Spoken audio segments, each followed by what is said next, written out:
আমন্ত্রণ রাতের বাংলাদেশে। শুরুতেই জানাবো শিরোনাম।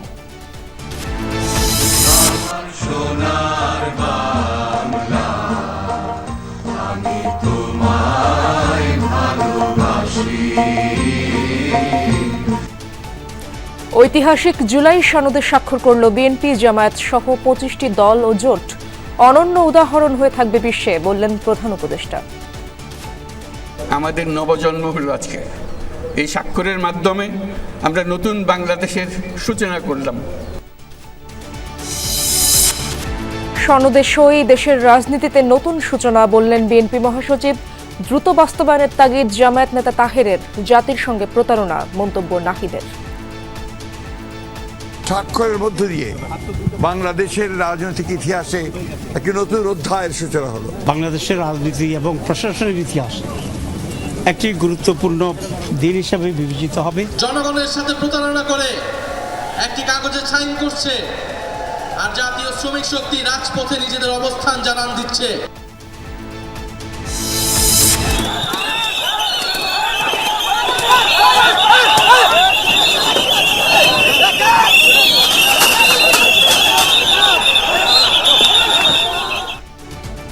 বিভিন্ন দাবিতে বিক্ষোভ করা জুলাই যোদ্ধাদের সঙ্গে পুলিশের সংঘর্ষ ও লাঠিচার্জ যথাযথ স্বীকৃতি রয়েছে সনদে, জানালেন ডক্টর আলী রিয়াজ। চট্টগ্রাম ইপিজেডে ভয়াবহ অগ্নিকাণ্ডে 8তলা কারখানা ভবন পরিণত হয়েছে ধ্বংসস্তূপে। আলাদা দুটি তদন্ত কমিটি গঠন। এছাড়াও রাতের বাংলাদেশে থাকছে সিরিজের প্রথম ওয়ানডেতে কাল দুপুরে ওয়েস্ট ইন্ডিজকে আতিথ্য দেবে বাংলাদেশ। মিরপুরে চিরচেনা স্পিন পিচের প্রত্যাশা টাইগার কোচের।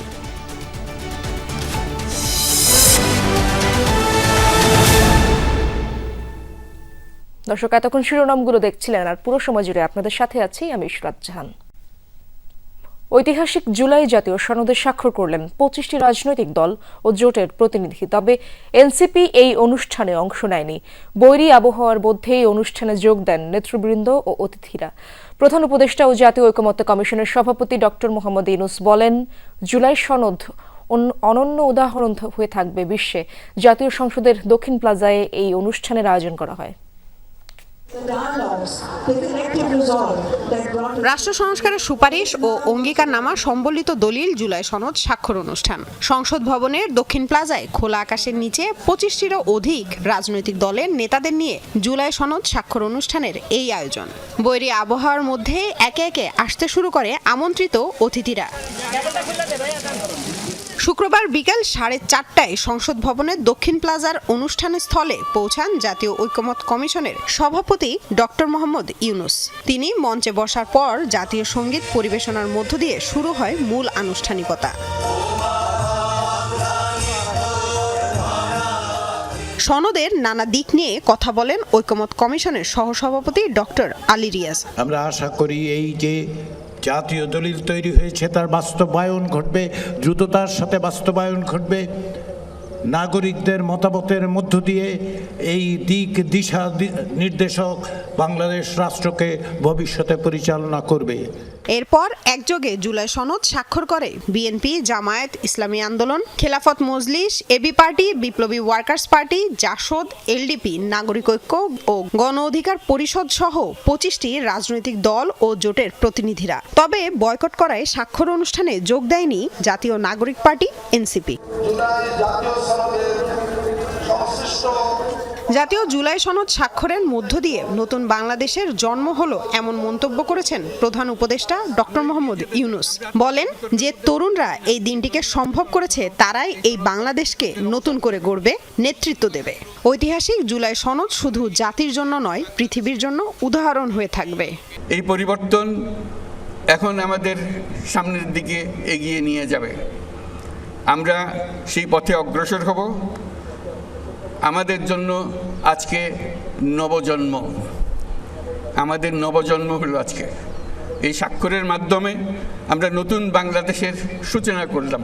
যেই উদাহরণ আমাদের দেশের রাজনৈতিকবৃন্দ সৃষ্টি করেছেন, সেটা দেশের জন্য তো বটেই, সারা পৃথিবীর জন্য উদাহরণ হয়ে থাকবে। আমি তাদেরকে আবারও মোবারকবাদ জানাই এই কাজটি করার জন্য, দেশকে অনেক উচ্চে নিয়ে যাওয়ার জন্য। বহু উচ্চে নিয়ে গেছেন তারা। প্রধান উপদেষ্টা আশা করেন আসন্ন জাতীয় সংসদ নির্বাচন বিশ্বে যেন উদাহরণ হয়ে থাকে, সেজন্য নির্বাচনী ব্যবস্থাপনা নিয়ে দলগুলোকে আলোচনার আহ্বান জানান। ঐক্যের সুর দিয়ে আমরা নির্বাচনের দিকে যাব।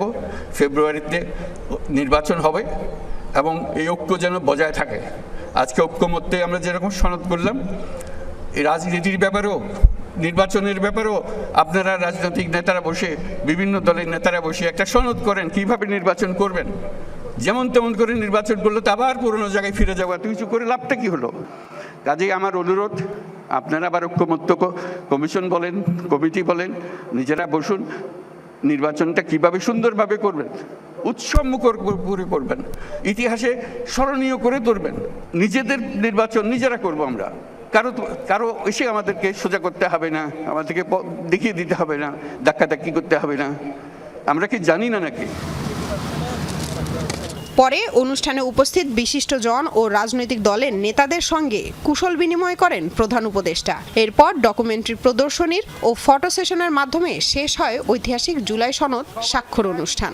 অভিনন্দন এবং ধন্যবাদ। 9 মাসের আলোচনা শেষে স্বাক্ষর হলো জাতীয় জুলাই সনদ। তবে অনিশ্চয়তা এখনো কাটেনি। অভ্যুত্থানের নেতৃত্ব দেওয়া তরুণরাই স্বাক্ষর করেনি জাতীয় জুলাই সনদে। মান অভিমান আর রাজনৈতিক দেনা পাওনার হিসেবে ভুলণ্ঠিত না হোক রাষ্ট্র সংস্কারের উদ্যোগ, সে প্রত্যাশা সকলের। লামিয়া তিথি, যমুনা নিউজ, ঢাকা।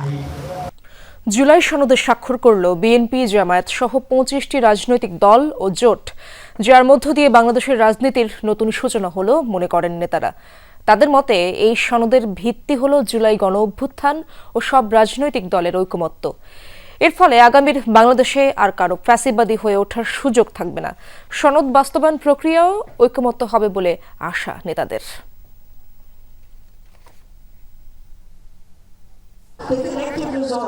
ফ্যাসিবাদী কাঠামো থেকে বেরিয়ে জুলাই গণঅভ্যুত্থানের চেতনাকে ধারণ করে নতুন বাংলাদেশের পথরেখা তৈরিতে গঠিত হয় জাতীয় ঐকমত্য কমিশন। কয়েক মাসের সংলাপ, যুক্তিতর্ক আর আলোচনার মধ্য দিয়ে সব দলের মধ্যে ঐকমত্যের চেষ্টা চালায় কমিশন। শুক্রবার জাতীয় সংসদ ভবনের দক্ষিণ প্লাজায় সেই প্রচেষ্টারই আনুষ্ঠানিক স্বীকৃতি হিসেবে জুলাই জাতীয় সনদে সই করে দলগুলো।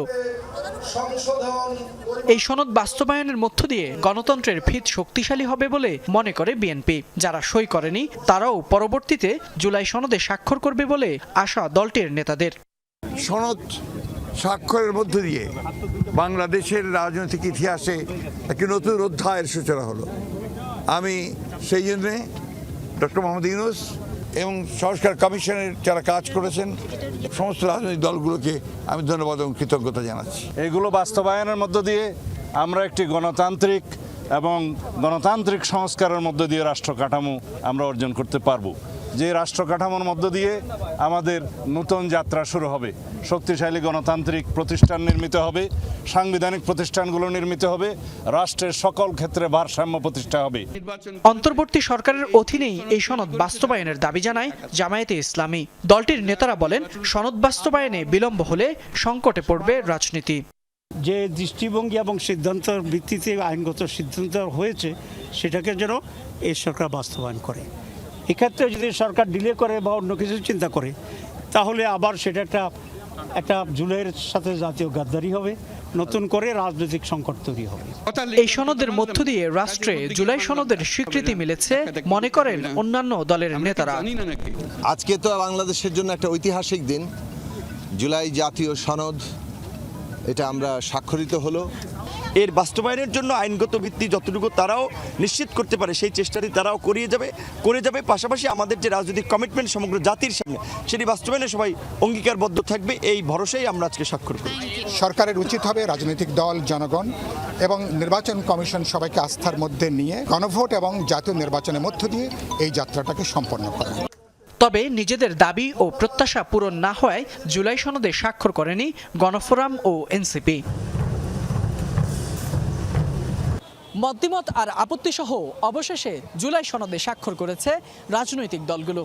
তবে ঐতিহাসিক এই দলিল বাস্তবায়ন পদ্ধতি কিংবা গণভোট কবে হবে তা নিয়েও ছিল মতানৈক্য। তবে সেসব মতানৈক্য ভুলে জুলাই সনদ ও রাজনৈতিক ঐক্যমত্যের ভিত্তিতেই বিনির্মাণ হবে আগামীর বাংলাদেশ, এমনটাই প্রত্যাশা সকলের। ফয়সাল মাহমুদ, যমুনা নিউজ, ঢাকা। জুলাই সনদের আইনি ভিত্তি ও বাস্তবায়নের পদ্ধতির চূড়ান্ত সিদ্ধান্ত নেবে সরকার।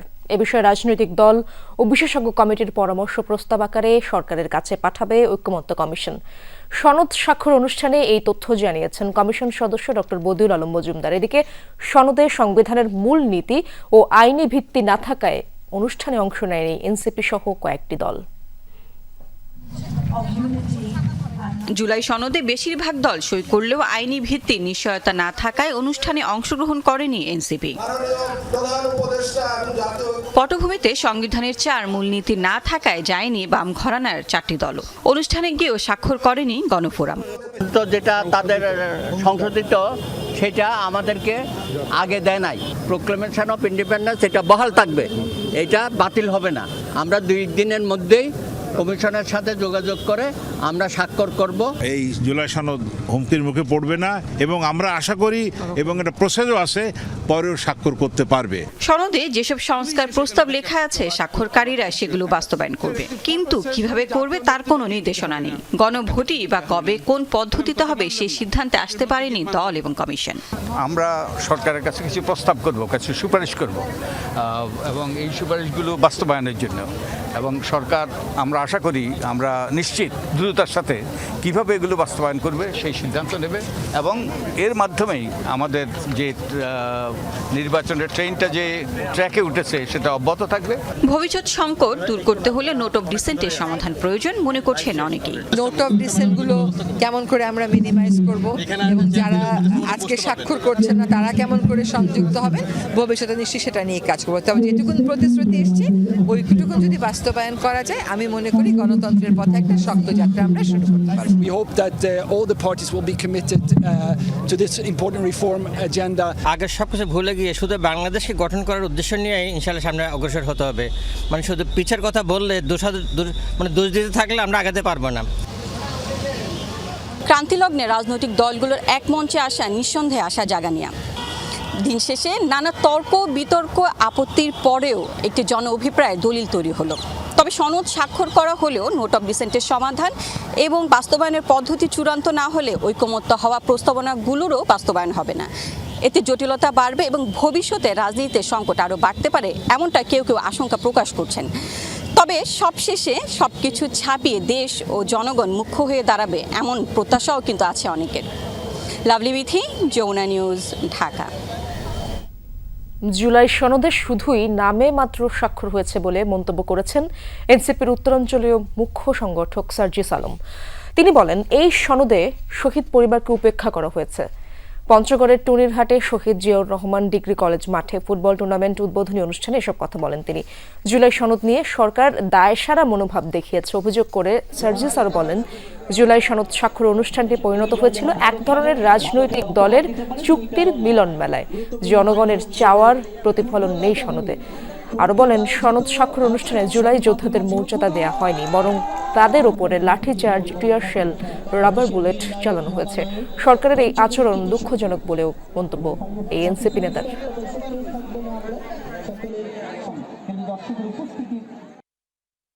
অন্তর্বর্তীকালীন সরকারের একটা আবার ওই যে দায়সারা ভাব দেখা গিয়েছে। আমরা সেফ এক্সিট মানে যে দেশ ছেড়ে পালাতে হবে এরকম না। এখানে যে সেফ এক্সিটটা দেখা গিয়েছে যে কোনো মতে জুলাই সনদ নামকাওয়াস্তে স্বাক্ষর করে নির্বাচনের দিকে যেতে পারলে হইল। ধরেন কোনো একটা দল ক্ষমতায় এসে তখন যদি বলে যে এই বিষয়ে আমাদের নোট অফ ডিসেন্ট ছিল, আমরা এগুলো বাস্তবায়ন করব না, সেক্ষেত্রে অবস্থানটা কি হবে? জাতীয় শ্রমিক শক্তির আত্মপ্রকাশ অনুষ্ঠানে এনসিপির আহ্বায়ক নাহিদ ইসলাম বলেন, জাতীয় ঐক্যের নামে কিছু রাজনৈতিক দল জনগণের সঙ্গে প্রতারণা করে একটি কাগজে সই করছে। তিনি আরও বলেন, রাজনৈতিক দলের ঐক্য জাতীয় ঐক্য নয়, জাতীয় ঐক্য তখনই হয় যখন সমাজের সব শ্রেণীর মানুষ দেশপ্রেমের ভিত্তিতে এক হয়। জাতীয় নাগরিক পার্টি এনসিপির অঙ্গ সংগঠন হিসেবে আত্মপ্রকাশ করেছে জাতীয় শ্রমিক শক্তি। শ্রমিকদের মর্যাদা নিশ্চিত করার অঙ্গীকার তাদের। রাজধানীর স্কাটনে এই অনুষ্ঠানে যোগ দেন এনসিপির আহ্বায়ক নাহিদ ইসলাম। জাতীয় শ্রমিক শক্তির মাধ্যমে। নাহিদ বলেন, ছাত্র জনতা ও শ্রমিকদের ঐক্যবদ্ধ আন্দোলনে সফল হয় জুলাই গণ অভ্যুত্থান। ঐক্যমত্য কমিশনে শ্রম ও স্বাস্থ্য খাত সংস্কার নিয়ে কোনো আলোচনা ছিল না বলে দাবি করেন তিনি। শুধু নির্বাচন কেন্দ্রিক 6টি সংস্কার নিয়ে ঐক্যমত্য কমিশন গঠন হয়েছে, সেখানেও গণতন্ত্রের জন্য আমরা সবার সেই ভালো ইন্টেনশন দেখতে পারি নাই। কলকারখানায় আগুন লাগছে এবং শ্রমিক মারা গেলে 2 লক্ষ 3 লক্ষ টাকায় শ্রমিকের জীবনের দাম নির্ধারণ করা হয়। এনসিপির আহ্বায়ক বলেন, কিছু রাজনৈতিক দল জাতীয় ঐক্যের নামে জনগণের সঙ্গে প্রতারণা করে আজ একটি কাগজে সই করছে। এই দিনে কিছু রাজনৈতিক দল জাতীয় ঐক্যমতের নামে জনগণের সাথে প্রতারণা করে একটি কাগজে সাইন করছে, আর জাতীয় শ্রমিক শক্তি রাজপথে নিজেদের অবস্থান জানান দিচ্ছে। জাতীয় ঐক্য হচ্ছে তখন হয় যখন সমাজের সব অংশের মানুষ তাদের একটি স্বার্থের ভিত্তিতে, দেশপ্রেমের ভিত্তিতে একত্রিত হয়ে লড়াই করে। আত্মপ্রকাশ অনুষ্ঠান শেষে রিকশা শোভাযাত্রা বের করে জাতীয় শ্রমিক শক্তি। M A Aziz, Jamuna news, Dhaka. July সনদ স্বাক্ষরকে ঘিরে জুলাই যোদ্ধা ও আইনশৃঙ্খলা বাহিনীর মধ্যে সংঘর্ষ হয়েছে। লাঠিচার্জ, টিয়ার শেল ও সাউন্ড গ্রেনেড ছুড়ে তাদের ছত্রভঙ্গ করে পুলিশ। বিক্ষোভকারীরা এ সময় গাড়িতে আগুন ও ভাঙচুর চালায়। এর আগে জাতীয় সংসদে অনুষ্ঠানস্থলে গেট টপকে ঢুকে যায় তারা। অবস্থান নেয় মঞ্চের সামনেই। ঐকমত্য কমিশনের পক্ষ থেকে তাদের দাবি পূরণের কথা বলা হলেও সরে না যাওয়ায় ব্যবস্থা নেয় পুলিশ।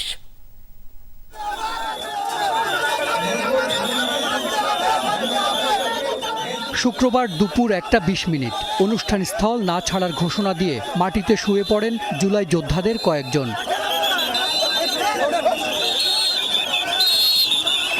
তাদেরকে সরাতে লাঠিচার্জ শুরু করে পুলিশ। আহত হয় বেশ কয়েকজন।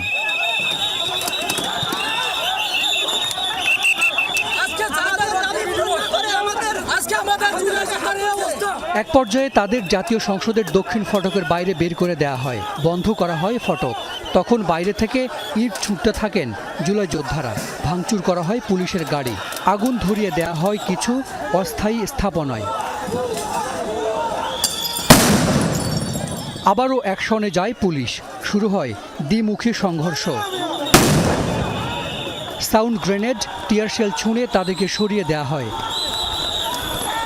এভাবে ঘন্টা দুয়েক চলে দুই পক্ষের ধাওয়া পাল্টা ধাওয়া। আশপাশের এলাকায় বন্ধ হয়ে যায় যান চলাচল। এর আগে বৃহস্পতিবার রাত থেকেই জাতীয় সংসদের দক্ষিণ ফটকে অবস্থান নেন জুলাই যোদ্ধারা। শুক্রবার সকালেও চলে কর্মসূচি। পরে সকাল 10:30টার দিকে ফটক ডিঙিয়ে তারা সংসদের ভেতরে মঞ্চের পাশে অবস্থান নেন। এক পর্যায়ে তাদের সঙ্গে কথা বলেন পুলিশ কমিশনার নিজেই। পুলিশের পক্ষ থেকে আমি ইয়ামিনের বাবা হাত দিয়েছি হ্যান্ডশেক করার জন্য, উনি হ্যান্ডশেক করে নাই। উনি বলছে যে কোনো কথা শোনা হবে না অথবা না বলেন।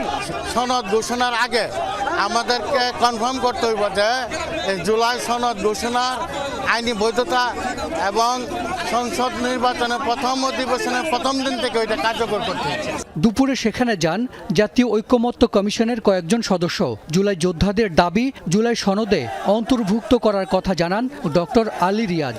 শহীদদের রাষ্ট্রীয় মর্যাদা প্রদান এবং শহীদ পরিবারকে এবং জুলাই আহতদের রাষ্ট্রীয় বীর আহত বীর জুলাই যোদ্ধাদের যথোপযুক্ত সহায়তা প্রদান, যেমন মাসিক ভাতা, সুচিকিৎসা, পুনর্বাসন ব্যবস্থা এবং শহীদ পরিবার ও আহত বীর যোদ্ধাদের আইনগত দায় মুক্তি, মৌলিক অধিকার সুরক্ষা ও নিরাপত্তা নিশ্চিত করব। কিন্তু তাতে দ্বিমত জানায় জুলাই যোদ্ধারা। পরে লাঠিচার্জ করে সরিয়ে দেয়া হয় তাদের।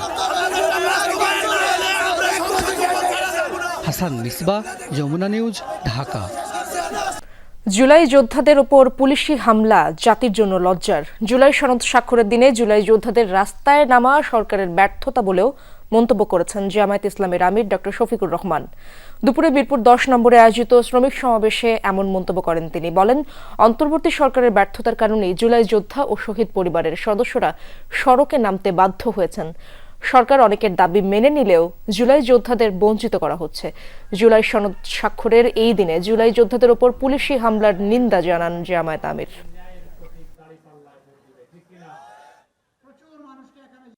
তারা আহত হয়েছেন, পঙ্গু হয়েছেন। আজকে তাদের দাবির জন্য যেদিন জুলাই সনদে স্বাক্ষর হবে সেই দিনটি পর্যন্ত তাদেরকে রাস্তায় নামতে হচ্ছে। আমি মনে করি এই জাতির জন্য একটি লজ্জাস্কর।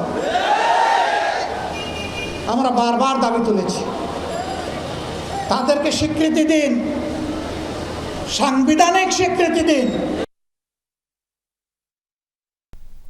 চট্টগ্রাম ইপিজেডে কারখানার আগুন 17 ঘণ্টা পর নিয়ন্ত্রণে আসার পর স্পষ্ট হচ্ছে ক্ষয়ক্ষতি। 8 তলা ভবনের প্রতিটি ফ্লোরে আগুনের লেলিহান শিখায় সব জ্বলে পুড়ে ছাই। কারখানার ভেতরে ধ্বংসস্তূপের পরিণত হয়েছে। এমন ভয়াবহ আগুনের কারণ জানতে ফায়ার সার্ভিস ও বেবজা কর্তৃপক্ষ থেকে পৃথকভাবে 2টি তদন্ত কমিটি গঠন করা হয়েছে। এই ঘটনায় কারো প্রাণহানি হয়নি বলে দাবি করেছে ফায়ার সার্ভিস। রাতভর আগুনের লেলিহান শিখা দাউ দাউ করে জ্বলার পর স্পষ্ট হচ্ছে কারখানার ক্ষত।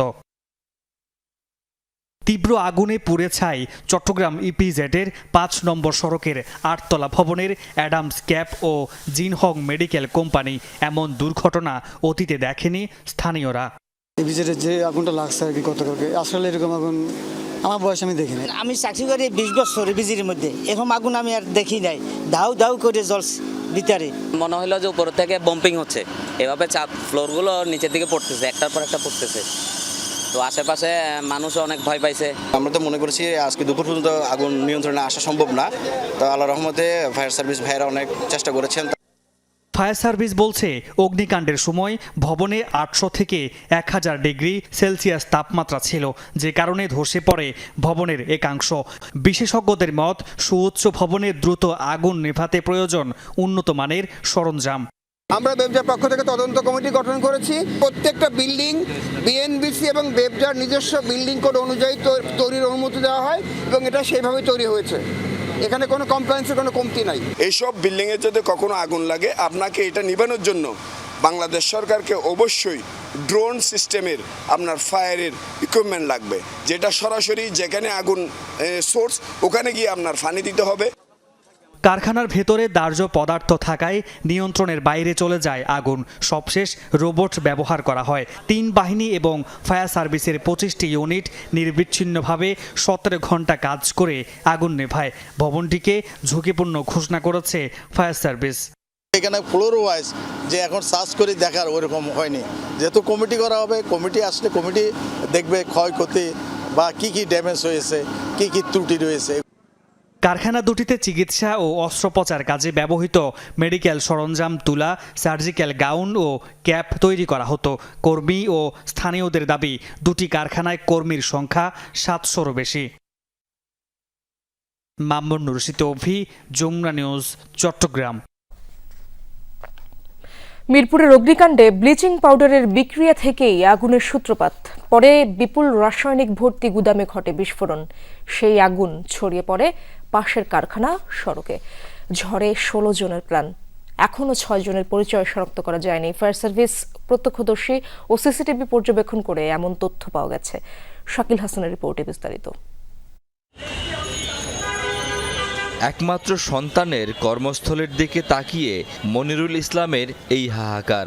মঙ্গলবার মিরপুরে অগ্নিকাণ্ডের শিকার এমএন ফ্যাশনের ম্যানেজার ছিলেন ছেলে সাব্বির। 4 দিন ধরে তিনি নিখোঁজ। কোন দিন লাশ পাবো তাও তো জানি না। আসলে কি আমার ছেলে আসলেও কি ডেড হয়েছে না হয়েছে তাও তো জানি না। এখন তো আশা যে হয়তো ওইখানে যে যখন 6টা ডেড বডির কোনো গার্ডিয়ান পাওয়া যায় না, ওই 6টার ভিতরে যে কোনো একটা আমার ছেলে হইতে পারে। অগ্নিকাণ্ডের পুরো বিষয়টি ধরা পড়ে গলির মুখে থাকা সিসি ক্যামেরায়। হঠাৎই বের হয় ধোঁয়া। কিছুক্ষণ পরই ঘটে বিস্ফোরণ। ছড়িয়ে পড়ে আগুন। পড়ে সড়কে থাকা যানবাহনও। ছুটোছুটি করে বাঁচার চেষ্টা করেন অনেকে। ফায়ার সার্ভিস বলছে, টিন শেডের গুদামটিতে বিপুল পরিমাণে ব্লিচিং পাউডার মজুদ ছিল। সেটির বিক্রিয়ায় আগুনের সূত্রপাত। মূলত ছিল হচ্ছে আপনার ব্লিচিং পাউডার। এই ব্লিচিং পাউডারটা তো আসলে মানে অক্সিডাইজিং এজেন্ট, যেটা বাতাসের থেকে অক্সিজেন নিয়ে এটা বিক্রিয়া করতে পারে। এখন তারা ওইখানে এটা করা ছিল বা আবদ্ধ অবস্থায় ছিল। এটা ওইখানকার তো রুম টেম্পারেচারে এটা যে কোনোভাবে এটা মানে এটা রিয়াকশন করে এটা এক্সপ্লোড করছে আর কি। তো মূলত এটাই ঘটনা, এক্সপ্লোড করার পরে আগুন লেগে গেছে। টিনশেড ভবনটির আলম কেমিক্যাল গোডাউনে অনুমোদনহীনভাবে ব্লিচিং পাউডার সহ অন্যান্য রাসায়নিক মজুদ ছিল। আগুন নেভানোর 4 দিন পরও ধোঁয়া বের হচ্ছে এখান থেকে। ভিতর থেকে কেমিক্যালটা যখন এটা নিষ্ক্রিয় হবে ধীরে সুস্থে, এটা বের করার পরে বোঝা যাবে। এটা বের না করা পর্যন্ত এরকম ফিউম বের হতেই থাকবে আর কি। তা আমরা সহনীয় মাত্রা পর্যন্ত অপেক্ষা করতেছি। গুদামের পাশের ভবনে আগুন ছড়ালেও তালাবদ্ধ থাকায় আটকা পড়েন শ্রমিকরা, অথচ কারখানার গেট খোলা থাকার কথা বিকল্প সিঁড়ি আর অগ্নি নির্বাপন ব্যবস্থাও, কিন্তু ভবনটিতে ছিল না কিছুই। নিরাপদ কর্মপরিবেশ নিশ্চিতে সরকার ব্যর্থ, দাবি শ্রমিক নেতাদের। মানে রাষ্ট্র থেকে শুরু করে স্থানীয় প্রশাসন পর্যন্ত কিভাবে যে আমরা শ্রমজীবী মানুষের জীবনকে অবজ্ঞা করি তার একটা প্রমাণ হচ্ছে। একটারও বিচার হয় নাই, কোনো মানুষকেই শাস্তি দেওয়া হয় না এখন পর্যন্ত। আগুনে মারা যাওয়া 16 জনের মধ্যে 6 জনের পরিচয় এখনও নিশ্চিত হওয়া যায়নি। শাকিল হাসান, যমুনা নিউজ, ঢাকা। রাজশাহী বিশ্ববিদ্যালয়ের ছাত্র সংসদ নির্বাচনেও শিবির সমর্থিত প্যানেলের জয় জয়কার। জিএস পদে চমক দেখিয়েছেন আধিপত্য বিরোধী প্যানেলের প্রার্থী সালাউদ্দিন আম্মার। সবার সহযোগিতায় সুষ্ঠু ও উৎসবমুখর পরিবেশে নির্বাচন সম্পন্ন করা গেছে বলছে বিশ্ববিদ্যালয় প্রশাসন। সবাইকে সাথে নিয়ে শিক্ষার্থীদের বিভিন্ন সমস্যা নিরসনে কাজ করার প্রত্যয় নবনির্বাচিতদের। শফিক ছোটনকে সাথে নিয়ে বিস্তারিত জানাচ্ছেন মেহরুল সুজন। প্রধান নির্বাচন কমিশনার যখন একে একে রাকসুর বিভিন্ন পদের বিজয়ীদের নাম ঘোষণা করছিলেন, তখন উল্লাস আর স্লোগানে মুখরিত করে রাখেন ছাত্র শিবির মনোনীত সম্মিলিত শিক্ষার্থী জোট প্যানেলের অনুসারীরা। এর আগে বৃহস্পতিবার রাত 10:30টার পর 6 ছাত্রী হলের হল সংসদের ফলাফলে সব কয়টিতেই ভিপি, জিএস ও এজিএস পদে শিবির সমর্থিত প্যানেল নিরঙ্কুশ জয় পায়। আন্দাজ করাই যাচ্ছিল রাকসুর কেন্দ্রীয় সংসদের সিংহভাগ পদেও দাপট থাকবে এই সংগঠনের। টানা 12 ঘন্টার গণনা শেষে সকাল 8টার পর ঘোষিত ফলাফলে ভিপি ও এজিএস সহ রাকসুর 20 পদেই জয় পায় ছাত্র শিবির। নবনির্বাচিত ভিপি শিক্ষার্থীদের এই রায়কে আমানত বলে উল্লেখ করেন। বিজয়ী হয়েছেন তাদের থেকে বিজিত যারা হয়েছেন অর্থাৎ পরাজিত যারা হয়েছেন তাদের সংখ্যা বেশি। আমি সেই ভাই বোনদেরকে আহ্বান জানাবো, আপনারা আপনাদের জায়গা থেকে আপনাদের ক্যাপাবিলিটি অনুযায়ী সর্বোচ্চ চেষ্টা করেছেন, কিন্তু নির্বাচনে জয় পরাজয় স্বাভাবিক। আপনারা আপনাদের জায়গা থেকে আমাদেরকে সর্বোচ্চ সহযোগিতা করবেন। হল সংসদ আর কেন্দ্রীয় সংসদে শিবিরের এমন ফলাফলের মাঝেও জিএস পদে চমক দেখিয়েছেন জুলাই আন্দোলনের সাবেক সমন্বয়ক আধিপত্য বিরোধী ঐক্য প্যানেলের সালাউদ্দিন আম্মার। শিক্ষার্থীদের অধিকার আদায়ে লড়াই অব্যাহত থাকবে জানান তিনি। এই সম্মানটা নিয়ে যেন বের হইতে পারি।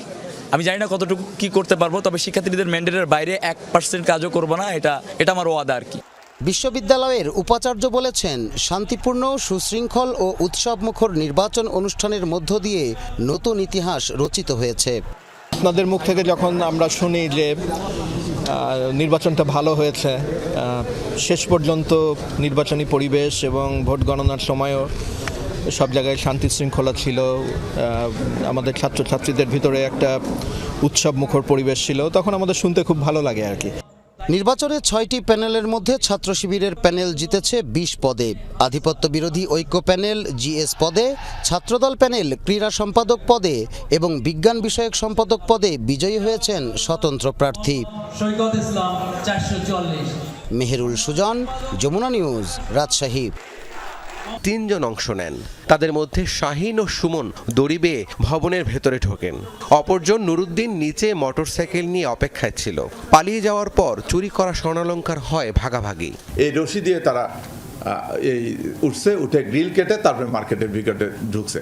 কৌশলটা কত কৌশল যে দিনের বেলায় আসছে, একটা সুতা, চিকন একটা সুতা ওই জানলা থেকে ওই নিচ পর্যন্ত এরকম ইউলুপ করে থুয়ে দিছে।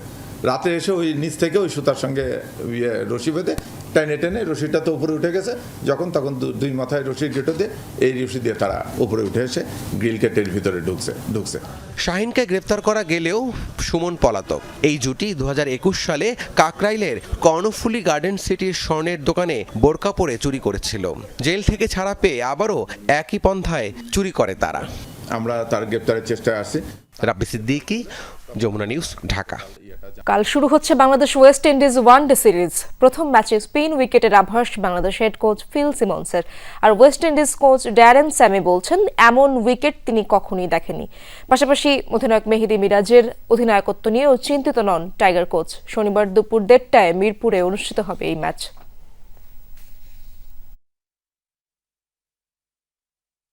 এক এক জায়গায় এই খেলার এক এক নাম, কিন্তু ছোটবেলায় এই খেলা খেলেনি এমন বাঙালি ছেলে মেয়ে খুঁজে পাওয়া দায়। মজার এই খেলা খেলেই ওয়ার্ম আপে মিরাজ শান্তরা। টানা হার থেকে বের হতে হলে টাইগারদের যে মন ভালো করা জরুরি।